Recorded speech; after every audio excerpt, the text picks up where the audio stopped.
STEMilyK, your hostess to the world of STEM, and today I'm here with Dr. Sir. So, Dr. Sir, could you start off talking about your childhood and the role that STEM played in your childhood, if it played any role? So as Emily said, I'm Dr. Saror. I'm a colorectal surgeon at Englewood Hospital. My roots go back to Russia. I grew up in Russia, and I was there till I was 15 years old. I've always wanted to be a physician from the time I was about 3 years old, so my mother tells me. And then when I immigrated to the United States, we initially came to San Francisco for a few months and then came to Brooklyn, New York. And that's where I grew up. I went to school in Brooklyn. I was in a 7-year BAMD program, which is Brooklyn College and Downstate Medical School, conjoined together for 7 years. And then I went to New York Presbyterian Hospital, Cornell, to do my surgical training.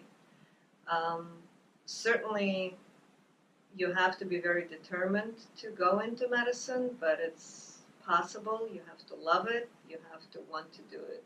Mm-hmm. Could you talk about if girls decide that they want to be a doctor, really how you personally decided what type of doctor you wanted to be? That's a very difficult question. You really don't decide what kind of doctor you want to be right away, and that's the best advice that was given to me and we give to everybody else who starts their medical school. In the medical school, in the first 2 years, you generally learn basic science aspect of medicine, and then you go into clinical rotations where you see patients, and that's when you make that decision. So when you're in the pediatric ward or in the medical ward or doing surgery, it's really by trying it and seeing what fits your skills, your personality, your brains better. It's different for everyone. And you'd be surprised that some people start out by saying, I want to be a pediatrician, and then change and become a brain surgeon. Could you speak about what your current job is and what a typical day is like for you? So there is no typical day, and that's actually what makes my job very exciting. Every day is different. Every patient is different.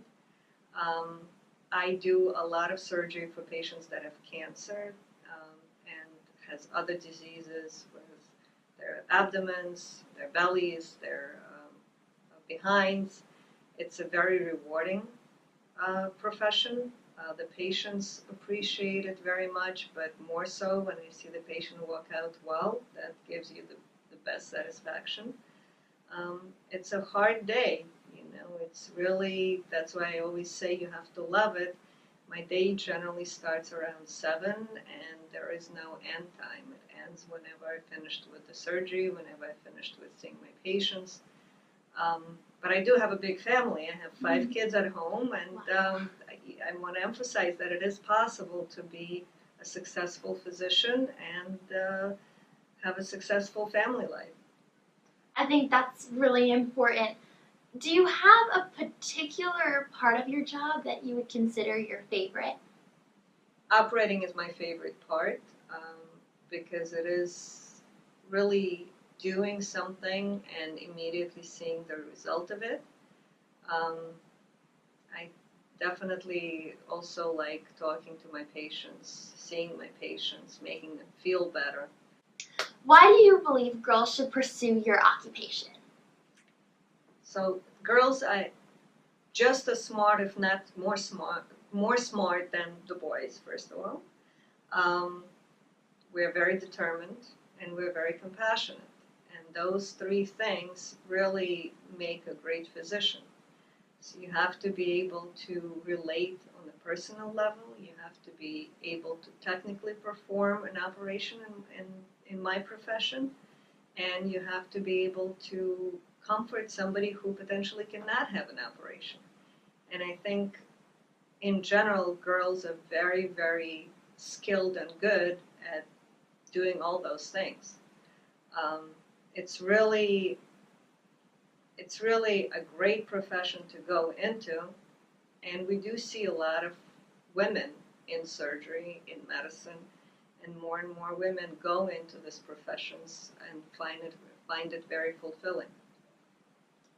Do you feel that even if a girl wants to go into, let's say, a more liberal arts-based career such as history or English, that it's important that girls have a STEM educational background just because of the skills that it instills in girls, such as critical thinking and being able to problem solve?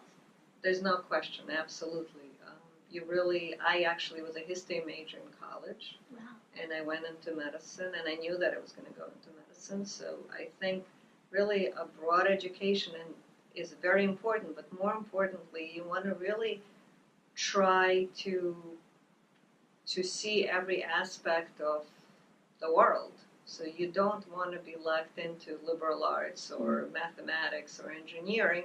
You want to really try everything and see where you would feel most comfortable and where you would really fit in the best.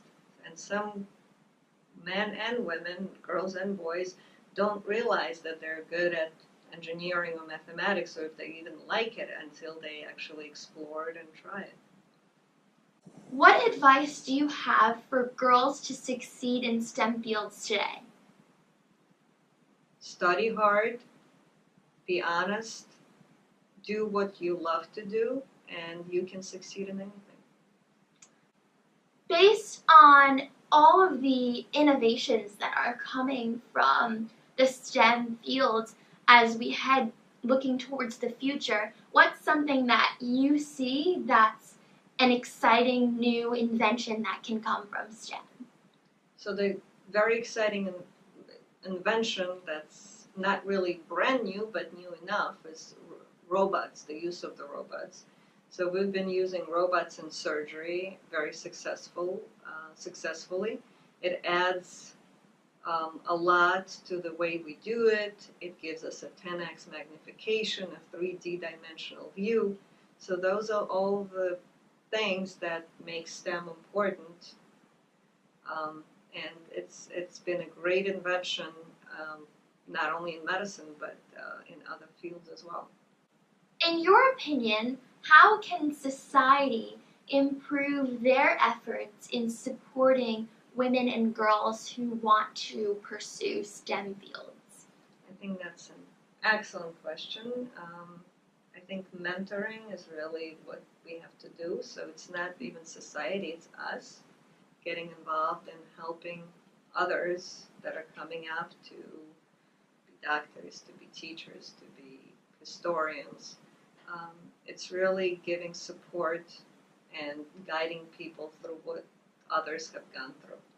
Well, I want to thank you for being with us today and sharing your expertise as a doctor in the field that has gone through all of the hard work to get to where you are today. And again, I'm STEMilyK, your hostess to the world of STEM. Bye!